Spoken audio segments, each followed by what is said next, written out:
夠佢嚟㗎啦。點解咧？佢紅當當啊！話晒喺2026第一次見面，打你新年進步，新年快樂啊！好開心啊！我都好開心新嘅一年啊！係啊，我見到你以為農曆新年添啊，話俾你聽。其實我基本上枕住我都好想紅當當。咁我希望巴尼喺2026嘅時候紅當當，同埋佢嘅即係學校又好啦，機構好啦，都紅當當。點解咧？因為我都好想，尤其是上2次我哋就係同即係黃桂玲校長啦傾開偈。我覺得而家啲小朋友真係壓力都係好大嘅。咁所以如果可以嘅話，都真係幫更加多唔同嘅小朋友啊，不論係中文啦或者英文上面啦。咁當然佢今日身份咧就係嚟自 ABC Pathways 嘅負責人就係巴尼。Hello， 大家好。新一年有冇新願望嘅咧？請問？其實你啱啱咧講完我哋嗰個介紹咧，我就係突然間喺度醒翻起，其實我哋成個 ABC 嘅遠景就係希望香港成為一個快樂學習嘅城市。嗱，呢一個就係正正我哋想創立 ABC 嗰個原因。哇！你諗下喎，如果你香港真係可以做到呢一樣嘢，原來讀書可以好開心嘅。咁我就會行第一步。如果我可以創立到呢一個課程，或者創立到呢一個咁嘅方法，令到佢又讀得又叻又有成果，跟住又開心喎。哇，係香港嘅下一代會幾開心？係啊，同埋你講咗個重點就係佢讀到書，同時之間佢又開心，唔係淨係讀到書咁簡單啦，咁樣。唔知你有冇留意到最近上個禮拜係有個國內有個政策，就係要全部要減測驗考試默書。係咩？係啊，係咪 include 埋喺香港㗎？我都希望係啊，佢直情係要全部減產啊！哦，係啊，全部係啊，咁我一陣間可以問。咁會突然之間有呢個嘅情況？因為佢哋就睇到小朋友嗰個壓力咯，好好，跟住係大家係互鬥啊，即係其實係內耗，而唔係真係學緊一啲嘢，而係令到佢哋有所得着。我係目的係要贏人啊，即係同埋嗰個關係啊，個教育嘅意義啊，同埋佢哋嗰個。即係其實有好多做商人咧，做生意嘅人，就係製造呢個氣氛，令到你哋好似好癲咁，大家喺度搶，咁啊呢個氛圍唔啱咯。係冇錯，所以我諗我哋都係由我哋家長行先啦，咁樣。我自己都希望即係我即係啱啱係1月，我應該會1月1號嘅時候，我就訂立咗啲小目標，同自己。咁我有訂立我自己啦，訂立我同我先生嘅關係啦，同我小朋友關係啦，喺工作上啦咁樣。跟住我都希望喺呢年裏邊可以完成得到咁。咁我覺得但係我自己好慶幸就係我諗我小朋友嗰個訂立嘅目標咧，我係有4個目標㗎。嗱，我同我班而家都各自喺度揾緊嘢，我都係揾緊。我係大概可以講下先，因為咧我係訂立咗我個小朋友嘅目標咧，係好簡單嘅啫，睇下先。我都即刻查先，你查到啦，我都查到喎，咁啱嘅。你講唔係，我講翻國內頭先佢嗰個指引係點樣啫？佢嗰個新指引咧就係內地多次睇先總之佢哋要注重嗰個唔好個難度個控制啊，要逐步增加嗰個應用性，唔係為咗死讀書嗰啲咯。咁開放性嘅問題係比較着重，而唔係為咗去分好多嘅考試嘅級別啊，名次都好似唔俾嘅添喎。係啊，跟住大家着重喺個智能化未來要實行等級嘅評價，而係淡化分數嘅競爭。多用智能出題閱讀卷。建立試卷問責制嘅監督出題者，哇！呢個教育部嘅改革好大嘅，即係講緊國內嗰度啦。小學老師例如禁止中小學老師公開學生考試成績同埋排名，又唔能夠以考試成績來定座位安排，希望可以舒緩學生嘅壓力。係啦，同埋最緊要就係放學後家長安排嘅各種補習班、興趣班，呢個內卷問題係要另外再要解決嘅。OK，喂，但係幾好喎，即係個幾前嘅係講係應用，同埋你唔可以公開講緊嗰啲同學仔嘅考試嘅成績。其實得到啲咩目的啫？你公開講咗你個名次，仲要頭先你睇到啦，擺座位就係睇到佢每一日就知道我個排名喎。用座位嚟睇你個名次喎。其實好咩壓力嘅，其實呢個都係欺凌之一嚟，我覺得。係冇錯。係咪算咧？坐最尾嗰個點算咧？應該係咪叫欺凌咧？即係嗰個叫我覺得被標籤係啱講標籤，被標籤咗。係標籤。我自己咧，啱啱我同阿巴你分享啦，我其實寫咗5樣嘢嘅喺我嘅小朋友身上，我希望就係多讚賞、多快樂、多陪伴、小脾氣，係我小脾氣，同埋令我個仔有多啲信心、自信，係啦，咁基本上就冇啦。呢個咁我希望我都即係可以來年做到啦，係啦，咁我都期待大家可以即係有唔同嘅想法嘅時候都可以係即係實踐到啦。咁我直接問埋落去得唔得？梗係得啦，係咯，有好嘅目標，咁我哋都要問 how 啦。係。咁啊點樣先可以達到咧？相信好多家長都有好多嘅類同嘅咁嘅期望啦。最好就好似阿麗麗咁，而家淨定立埋。係。咁跟住，因為我咧就好刻意喺 Facebook 寫嘅。我每年我都喺社交平台度寫，咁我喺寫完咧，我就揾得翻啦。我就知道我呢個記錄啦。你試下寫完之後 send 俾我啊！我連未 send 翻俾你，我實記得嘅。咁同埋咧，你好多時你去咗社交平台，你就要執行到啊嘛。係冇錯。俾到自己一定嘅壓力。係冇錯冇，呢個係嘅，呢個係嘅。係。咁啊，所以我舊年寫咗啲嘢啊，達到啲咩目的啊？今年我又再寫有啲咩回顧又點啊？冇滿足得到啊？咁我覺得俾自己少少一個無形嘅要求啦、期望啦。係，同埋身邊人又可以鼓勵你多啲啦，咁但係咧，即係點解我會話即係2026，即係大家會想點啊？啲咩目標咧？咁話説咧，我記得係1月1號嘅時候啦，咁跟住你知成日都有啲記者會訪問啲朋友仔你1月1號啲咩嘅即係新年願望啊咁啊。咁陣間咧喺社交平台裏邊咧就瘋傳咗一條片，係啦。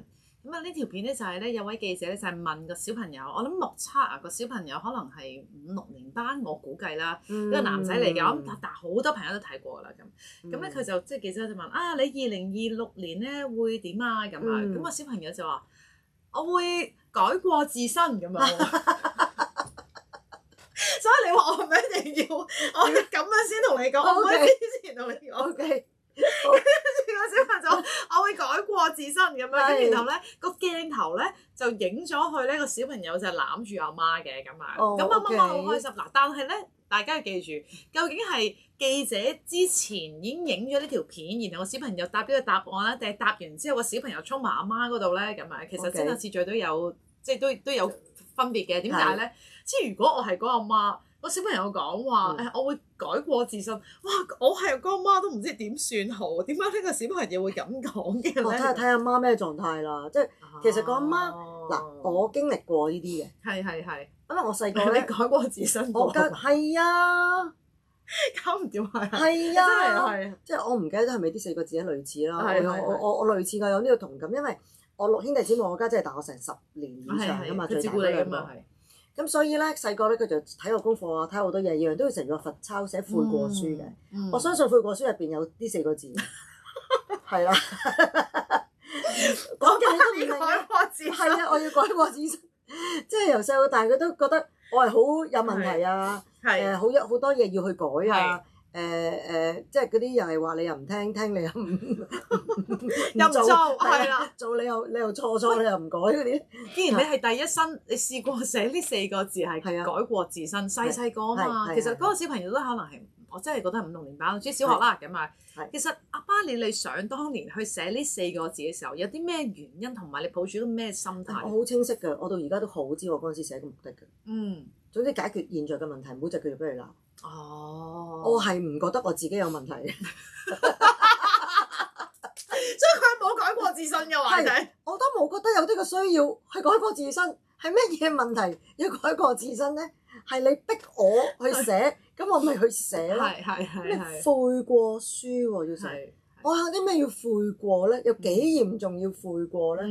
咁所以喺強權底下，我要逼我做嗰啲嘢，我好似做咗。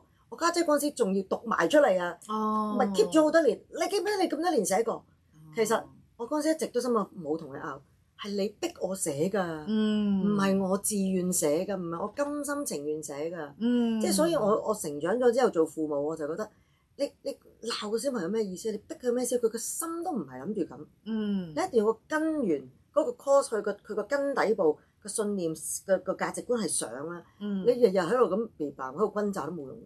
係，喂，但係如果我講翻咧，喺嗰個片段入邊嘅小朋友咧，我覺得佢都幾真誠地係改過自身嘅。佢講出嚟嘅時候，同埋咧，因為你知啦，大家都係識睇留言啦，係咪先？咁有啲有一啲嗰啲就係嗰啲網民就係啦，我記得個網民就哇，可以小朋友即係咁樣講，哇，做咩坐監咁咪要改過自身咁慘啊咁啊！我哋好平時正常一覺得改過自身都係坐過監嗰啲啦。係。咁但係有啲人唔係咁諗嘅。冇錯，係啦。咁所以佢呢個小朋友就唔係咁諗，但係咧，我媽都唔係咁諗咯。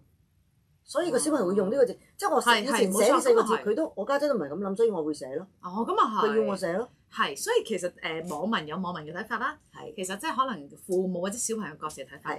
但係反而係我見到都幾多網民就而家啲小朋友真係慘啊！咁細個就要即係要公開認錯啊，然後就係即係要好開心地、好滿足地望住阿媽攬住佢。係。我做咗啦，阿媽。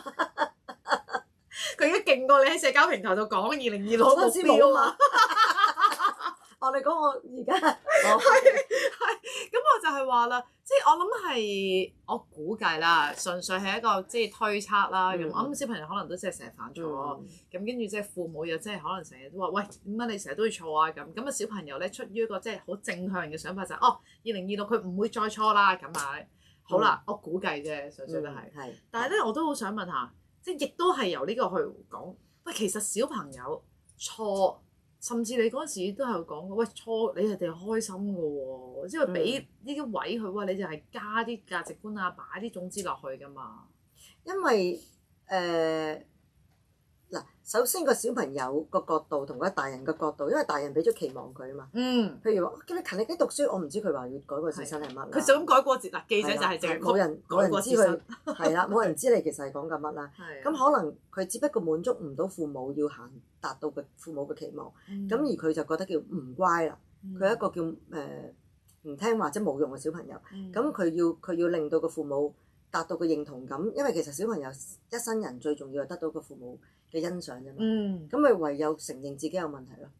係啦，咁你睇即係如果你再睇埋個心理背後好多小朋友嘅成長嘅問題，而導致佢哋冇自信啊，導致佢哋有好多嗰啲叫咩自卑啊，或者甚至乎發生一啲嚴重嘅情況，佢係受害者都好啦，佢都會覺得係咪我做錯咗，而所以發生呢件事，我係抵發生呢件事。嗱，呢啲就係由細到大無形嘅標籤，就係乜都係你錯。乜都係你唔聽我話，或者係達唔到個目的，都係你錯。你唔勤力都係你錯。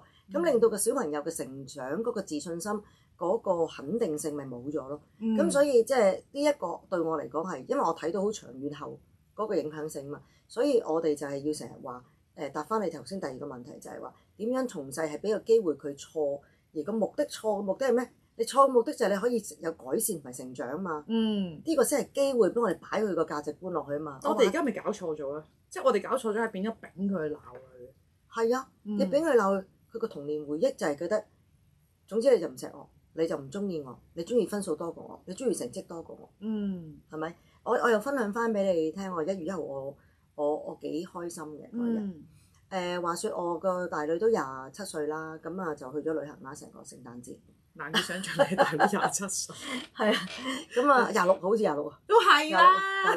唔知26、27我唔記得咗。Anyway， 咁佢就去咗旅行啦，咁跟住佢聖誕節嗰陣時就已經約定我，爹哋媽咪1月1號我翻嚟嗰一日夜晚黑喺屋企食飯。因為佢喺出邊住㗎啦。咁1月1號我哋出去食飯，跟住咧唔係我會翻屋企食飯，跟住我哋一齊睇一出戲。咁而嗰出戲咧係佢哋由細睇到大，習慣咗我哋每一次佢哋做一個 episode 嗰陣時咧，突然間出1個禮拜出3集嗰陣時咧，咁我哋就陪佢一齊睇，係小朋友片嚟嘅。咁最嬲尾今集係大結局，咁多個 episode 最嬲尾大結局，而係10年㗎呢出片。OK。咁我哋就全家就一齊喺度睇，加埋我2女啦，我2公婆啦，加埋我大女男朋友一齊，好溫馨嘅屋企就。即係我哋嗰個童年嘅成長，我就俾佢一個好嘅回憶，就係佢哋有好中意嘅片都會陪我哋一齊，想我哋一齊陪佢去睇。咁成個1月1號，我覺得係好溫馨。好溫馨啊！係啊，咁呢個就係我就食咁多年種植嘅思想或者價值俾個小朋友，就係你哋童年或者你哋嘅應該要記得開心嘅嘢就係要同我哋一齊。你哋要想做啲咩嘢係想同我一齊。嗱，呢個真係真真正正我哋做父母想得到嘅嘢嘛。但係你點樣種出嚟嗱？我又題外話，因為我12月31號咧就帶咗我仔去倒數。咁啊本身係即係因為佢有隊 band 係幾中意嘅，咁我知道去嗰度啦咁樣，咁跟住我就帶佢去啦咁。咁其實咧係一路，因為得我同佢兩個啫。咁一路行嘅時候咧，有好多年青人啊咁樣啦。跟住我覺得我諗你第時咧，其實有機會大個咧，你都好似呢啲年青人咁樣，即係自己去玩㗎啦咁啊。但係唔緊要嘅，最緊要你開心，你玩㗎嘛。咁但係有啲年青人可能有啲行為唔係幾好啊，就係嗱，但係你唔可以咁樣喎，唔可以當間講粗口喎，你唔可以咁樣奔跑喎，就順便就擺啲落去啦咁樣。咁但係咧，即係我當時都係我其實心裏面都佢今日佢同我完咗倒數之後咧，佢同我講媽媽，我下年都想嚟倒數㗎。咁我心裏面覺得真係好喎。但係我心裏面喺度諗唔知佢仲會有幾多次佢會真係會想同媽媽去倒數咧咁樣。咁但係你啱啱嗰個阿大女，哇26、7歲，佢都仲會同你講媽媽嗱，我1月1號會翻嚟㗎啦咁樣，仲要係一齊睇嘅咁樣。係啊。我就覺得好難得，同埋呢個種係點種？其實你要諗下嗰個睇嗰個過程中咧，佢最嬲尾嗰一集影翻佢哋呢班小朋友10年啊嘛，由小學影到佢哋中學畢業㗎啦，即係睇住佢哋呢一班人都係10年由細拍到大，咁睇翻佢哋嘅童年，跟住我就話睇咗幾耐呢啲年，10年啦，10年啊，即係其實佢哋細個嘅童年回憶就同我哋一齊去睇咯。咁當然啦，我解答翻你頭先嘅問題。只要你每一次記住咩叫 anchoring， 即係話我哋種咗落呢樣嘢度，佢每一次記得呢一個節日就會回憶一啲好嘅事啊，好嘅事。我嘅重複性或者有太過強烈嘅事發啦，開心或者唔開心啦，都會變成一個 anchoring，即時就會影響到個回憶。咁重複性嘅就係如果你連續好多次，每一年聖誕新年就同佢一齊一啲好開心嘅活動。呢個咪構成咗佢童年回憶咯，係咪？但係如果你每一次喺呢個活動嗰陣時就鬧佢，其實我同你去街嗰陣時我就整多幾下俾你，咁其實佢個童年回憶就聖誕節就唔開心咯，係佢逼我去咯。呢個就我老公嗰個故仔啦。每一年咧就一定要我新年就去邊個 auntie 屋企，唔去就鬧嘅。跟住過程中咧搭親車咧就日日就俾佢鬧，又話唔帶乜啦，又鬧乜嘢啊，又我想翻屋企又話。佢又要打牌嘅，又要留多一陣啦，佢就永遠新年都唔開心。佢個童年回憶就係咁，即係你諗下，你創造緊一啲乜嘢嘢回憶俾佢咯。咁好啦，我講翻少少頭先你話當然啦，係一個好嘅機會教佢嘅價值觀。第時你大個唔好咁啦。記住每一個字都會觸動到人哋嘅情緒嘅。嗱，如果我而家同你傾，我話你啊，你以後咧做節目唔好翹手啦。嗱，你唔好學嗰啲人咧鬧冷面啊！嗱，你唔好學嗰啲人dead air 唔講嘢。嗱，當我用個你字嗰陣時，你聽落舒唔舒服？唔舒服喎，係啊，好似玩我咁樣。係啊，你咁覺得好似我都冇做，你做咩話我啊？我都冇 dead air，做乜話我？我即刻講嘢嚟㗎。係啦，係都係。嗱，咁你用咗個你字嗰陣時咧，即係你已經潛台詞話你會發生，不過你唔好做。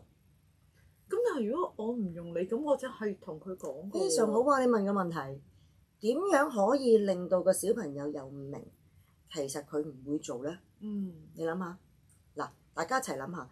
如果我好想佢做，但係頭先我都講咗一點啦，小朋友係好着重父母嗰個感受。我哋用父母嘅感受出發。點啊？例如係點啊？即係話。媽咪咧見到啲小朋友係咁啊，哇！我就覺得好唔開心，唔係幾好啦。你覺得點啊？你問埋佢。周街食煙喎，講粗口喎，你會唔會同呢啲人玩啊？你想唔想呢啲哥哥姐姐？你覺得佢會識嗰啲咩朋友咧？